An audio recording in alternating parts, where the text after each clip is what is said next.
The following is a production of the Ultimate Fantasy Sports Network.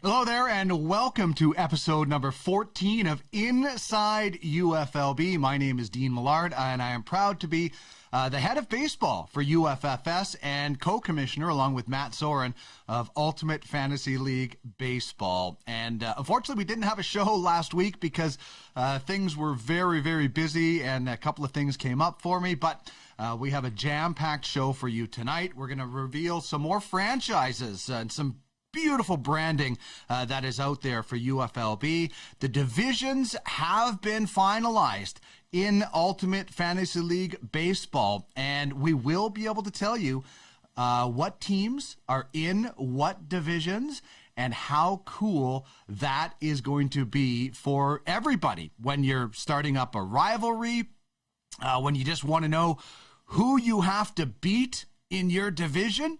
All of that stuff is so important. And remember, we mirror what happens with Major League Baseball when it comes to the playoffs. So you are going to want to know who you have to stack up against and who you might want to cheer for when it comes to Ultimate Fantasy League Baseball. Because that is something that is very cool. Fans having the opportunity to get involved and cheer for a specific franchise, especially when you see some of the amazing branding that is going on in UFLB. So we will reveal the franchises, the divisions. The top prospect auction has also wrapped up, and man, was that ever successful. I mean, we have seen some pretty cool prospect auctions in Ultimate Franchise Fantasy Sports, and I got to tell you, UFLB franchise owners and scouts, they did not disappoint. When it came to selecting players, bidding on players, it was absolutely amazing. It was really, really cool to see. And yeah, there was a couple of franchises that got more than the rest, but that's what it comes down to. How much do you want to bid? We will get you ready for the veteran draft and the lockout blues that continue, although this could be a big weekend. And our top 5 list is about Freddie Freeman landing spots. And our question of the day is about who is up for a bounce-back season in Major League Baseball when they finally get things going. But let's get on with it. Let's start revealing some of these amazing franchises in UFLB. We'll start with the Diamond Monsters. Jeremy Plamondon and company. Steve Cote is the GM. Brad Nikos is the assistant GM. And you can follow them on Twitter at UFLB Monsters. And remember, the monsters under your bed that your parents told you weren't real, they didn't know about these guys. So check out the Diamond Monsters. You can, by the way, find all of these and more information about these franchises at the UFLB on Twitter. That's at the UFLB on Twitter. How about the Wheat Sox? Paul Druin of IKS Media owns this franchise. Clark Monroe, Max Ritz are the management staff. They also have Twitter, Instagram, and TikTok handles, and a scouting affiliate with Craig Ballard and Tanner Ring. And that is a beautiful, I'm a prairie guy. I'm from Manitoba. They hail from Saskatchewan, but still, that wheat is beautiful. So being a prairie guy, I really, really love that. And you also see this on the prairies. The Black Bears. Arlo Scholz is the owner of that franchise. The general manager is Steve Godkin. Ryan Davies is the assistant GM. Beautiful looking logo there, the one standing on the bat. You can follow them on Twitter at UFLB Black Bears, and Prestige Worldwide is that scouting agency. Let's get out of this world now. The Moonshots, or just Moonshots, pardon me. This is a 10-investor group, owner group, led by Darren Bates and Ian Constable. Xavier Smith is the GM. Wick Waddington is the assistant GM, and Moonshots obviously stands for some big home runs. You can follow them on Twitter at Moonshots_UFLB. And they have a scouting affiliation with Horsepower Scouting. So Moonshots probably going to hit a lot of home runs. the Panthers. Andrea Ellis is the owner. And how about this? A couple of former major leaguers, Manny Pera and Cameron Lowe as the general managers. They played the game. Obviously, they might have a bit of a leg up in determining talent. We'll see how they are when it comes to fantasy. You can follow them on Twitter at Panthers_UFLB, and they have a scout affiliation with Nick Taylor of Victoria Island Prospects Sports Management. Love that striking logo. Next up, we have the Space Sluggers in the Trenches Management. You got Trevor Marbury, Chris Crowell, Gage Steinke, and Mike Paris as the GMs. And feel free to give them a follow on Twitter at Space Slugger. Another out-of-this-world brand. Trent Roblin, the man behind Central Cayman. Samar Nanda is the GM for this franchise, and you can follow them on Twitter at UFLB_Central Cayman. They're affiliated with Tyson or Top Prospect Scouting and Tyson Roblin. That is a very cool logo as well. Moving along, we have, yes, the Cavalry is on the way. Showtime is the owner of this franchise. Rob Starrick is the GM. Jake Feynman is the assistant GM. And you can find out a little bit more about Cavalry at the UFLB. They don't have any social media as of yet. How about the White Walkers? There is a very cool logo from the White Walkers. I think I missed one of the slides on this one, so I do apologize for that. But I will tell you very quickly that the White Walkers ownership group, I'm just pulling up the slide on my computer here, a little bit slow, but you've got Kyle Rosberg, Max Elliott, Jason Kleinsaucer, TNW Sports, that stands for the Night's Watch. Dennis Mental is their general manager, and they have a very, very striking logo as well. And we move now to the Defenders. Michael Smith is the GM. Beautiful colors. I love the bat and the stitching on the shield. Josh Dalton is the general manager, and also who is the man behind their scouting affiliation as well. Now, from Costa Rica, we have the Macaws, Crown Sports and Entertainment. Arnie Entz is the GM. Brent Baldwin and Jason Melnick are the assistant general managers of the Macaws, and just absolutely gorgeous colors. UFLB_Macaws is their Twitter handle, and you can check out their scouting affiliation there, Pipeline Prospects. Okay, and one final one that just came in today, Isotopes. This has just been revealed. The ownership group is IFAB6.LB. Don't know what that means, but Luca Cesaretti is the GM. Alessandro Schianci is the assistant GM, and Marco Esposito is the director of scouting. Give them a follow, Isotopes UFLB, and their scouting affiliation is Scout in Italy, as this is a group that has ownership ties and lives, most of them, I believe, in Italy. So some very cool brands. I hope I didn't forget anybody, but we will get them out. As mentioned, you can check all these out on Twitter at the UFLB, and you can find out the current brands and the ones that have already been revealed. Speaking of revealing, we did the divisions the other day. We had an auction, and then we randomly threw everybody in. So there's the three divisions in the Vin Scully Conference, the Mickey Mantle, the Al Kaline, and the Ken Griffey Jr.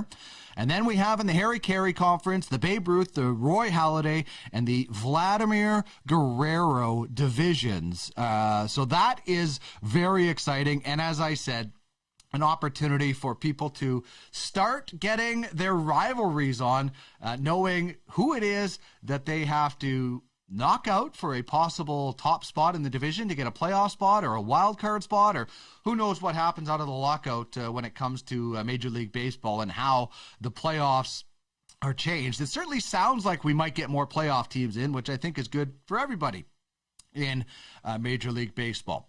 So, as mentioned, we had the Top Prospects auction over the weekend. 142 spots were up for grabs for franchises and scouts to bid on, and boy, did they ever. $146,675 US worth of score coin, over 3 days of auctions. More than 2 million SCO was added to the next 3 years of the prize pools. As mentioned, 142 spots auctioned off for more than 146K worth of SCO. Circus Sports Swing and Trout grabbed the first ever player in UFLB history, winning the right to select Bobby Witt Jr., a star shortstop with the Royals. The Arctic Eagles paid the most for a spot, spending more than $7K for the right to select pitcher Riley Green of the Tigers. As for scouts, Sammy Stevens grabbed a whopping 32 players for almost $33,000 USD worth of score. And several new faces in scouting grabbed players from Tyson Roblin to Dana Kerford, Steve Godkin, Ryan Davies, and John Sullivan. The Woodpeckers, by the way, were the only franchise to fill up all 14 protected spots, and a total of 21 franchises and 7 scouts walked away with at least one player. So I thought that was very successful, and certainly as franchise owners, whether you participated in it or not, you're getting a bigger prize pool, and everybody has to be happy about the opportunity to participate and play for more money. Now, next weekend, a week from tomorrow, Saturday, March 5th, is the start of the Veteran Player Draft. And I highly recommend you get familiar with Fantrax and you use your queue on Fantrax. If you've never used Fantrax before, spend some time learning it. They have an amazing frequently asked questions section, and they do get back to you quite quickly if you have a question. But you never know when the power's going to go out. The internet's going to crash. Your dog eats your computer or your phone if you're using it. Load up that queue with the players you want and the order you want. If you ever have something happen and you run out of time, you will still be given the player that is first in your queue. Otherwise, you're getting the top-ranked player on the list. So it's a huge help also when somebody takes one of your guys, a couple of picks or the pick right before you, you have a list of a few other ones. You have 1:30 to make each pick, and there will be a break after 6 rounds each day.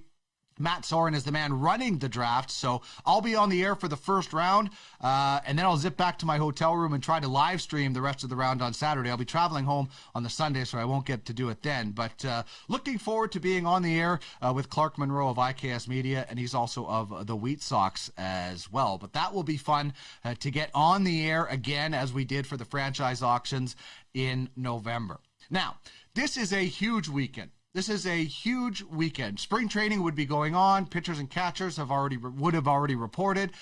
Major League Baseball has set a deadline of February 28th, which is Monday, to get a full season in. That does not mean that if there is not a deadline or a deal met by that deadline, that the season is canceled. Some people have thought that. That is not what has been reported. Just that Major League Baseball has said they will not make up those games. I am still confident.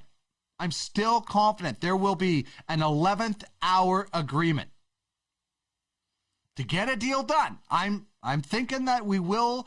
If we're going to miss any games, it's going to be few, or maybe we won't miss any games at all. There is way too much, in my opinion, at stake to lose games and another season without fans. That happened in 2020 for the most part.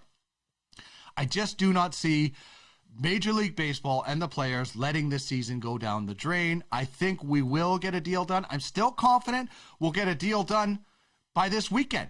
But if not, I think we'll get a deal done early next week at some point. Again, the deadline is the 28th to have all 162 games played. They said they won't be making up those games. It's a negotiating tactic. You're putting pressure on the other side, just like they're putting pressure on you to get a deal done. So hopefully this is a huge weekend for MLB and the Players Association, and we do have spring training very soon, and Major League Baseball starts on March 31st. Now, in order to find out about free agency, a deal has to get done. But in our top 5 today, we're talking about top 5 landing spots for Freddie Freeman, who is one of the biggest free agents in baseball after this lockout. Now, Atlanta, I still think they have a chance. It all comes down to dollars versus age for the Braves. They've won a World Series. They have some studs that they're going to have to pay for. Do they want to throw a massive amount of money at 32-year-old Freddie Freeman? That's why I have Atlanta as the number 5 on this top 5 list. Number 4 is the Toronto Blue Jays. Sentimental pick, as both of his parents were born in Canada. He wore the maple leaf in the World Baseball Classic. they would need to shuffle around the infield at Rogers Center for this to happen for sure. Not sure he's going to fly north of the border, but I threw him in there because they have been mentioned a few times. How do you not have the LA Angels in there? Well, I have the LA Angels in there. His parents might be Canadian, but he grew up in California and as an Angels fan, so that has to have some sentimental value for him. They could easily outspend everyone and add Freeman to the lineup. It would mean moving Jared Walsh around, and the Angels likely need pitching more than they need a guy like Freddie Freeman. But still, I wouldn't count out the Angels. They love to spend, and they want to get Mike Trout and company into the playoffs. Don't ever count out the Yankees. They could use another left-handed bat. That would also give Joey Gallo protection in the lineup. So I think the Yankees are a definite. And the number one team, the LA Dodgers. I mentioned he grew up in California, so there's plenty of choices for a homecoming. But if he wants a playoff homecoming, his best chance is the Dodgers. Like other clubs, they would have to move some guys around. Max Muncy, pretty versatile.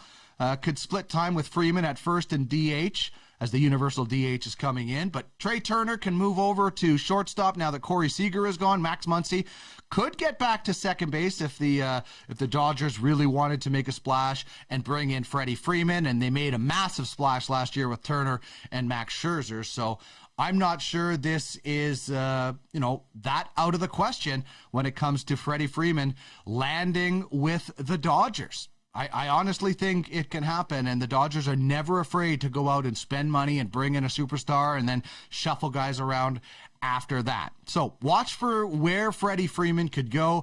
Number 5, I have Atlanta. At number 4, I have the Toronto Blue Jays. The LA Angels at number 3, the New York Yankees at number 2, and the LA Dodgers at number 1. Don't count out the Mets either.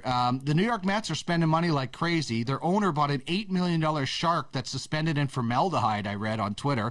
Not that everything you see on Twitter is true, but they might spend some money and go out and get Freddie Freeman as well. Okay, so our question of the day now, and it's a tip of the cap to my old high school teacher who would start out every class with a question of the day in our law class. So tip of the cap to my old high school teacher. Who will have a bigger bounce back season? Cody Bellinger of the LA Dodgers or Christian Yelich of the Milwaukee Brewers? Both former MVPs, both struggled last year. Bellinger for more than last year. Both have the ability, obviously, to get hot again. I would like to know who you would think is going to have a bigger bounce back season. And I'd love for you to vote on the poll question that we have up on Twitter at the UFLB. Give it a vote. And throw in a comment if you want. And if you feel like none, maybe we'll put neither in there as well, or both. Maybe that's an option as well. But Cody Bellinger or Christian Yelich, who do you see as having the better bounce back season? Lots of candidates for that, but those two former MVPs are prime candidates to hopefully have a bounce-back season. And, big question is, when you're in those drafts, where do you take these guys? I don't think either one of them go in the first round anymore, especially if a brand-new dynasty league. But where do you take them? They have the ability to get hot again. They've proven that before. I'll be very interested to see where Bellinger and Yelich go in the veteran player draft a week from tomorrow, whether they go in the first round when we're on the air. I doubt it. Or later on in future rounds. And if you want more information about UFLB or UFF Sports in general, here are the ways that you can get in touch. On Twitter, at DUFLB. You can also get more information on how you can become a scout in UFLB. Yeah, you can scout real-world players. And then when they get drafted into UFLB, you get paid out for them, depending on whether it's a direct sale, or they go in the entry draft auction, or a scout-driven auction. But you can list players for as little as $20 US on the open market, or you can bid in the upcoming futures auction and international free agent auction. So hit up Brian Hernandez at UFLB_scouting. DMs are open, and he can give you the lowdown on how you can get involved and scout real-world players. Put your knowledge put to the test. If you would like more information on the league, it's info UFLB at UFFsports.com. And this show, of course, proudly broadcast on Ultimate Fantasy Sports Network. You can find out more information at UFSN at UFFsports.com. The website, of course, is www.UFFsports.com, where sports NFTs come to play. And you can find those NFTs at ultimatesportsnfts.com. Some beautiful NFTs up there as well. So UFFsports.com is the main website, and you can jump from sport to sport.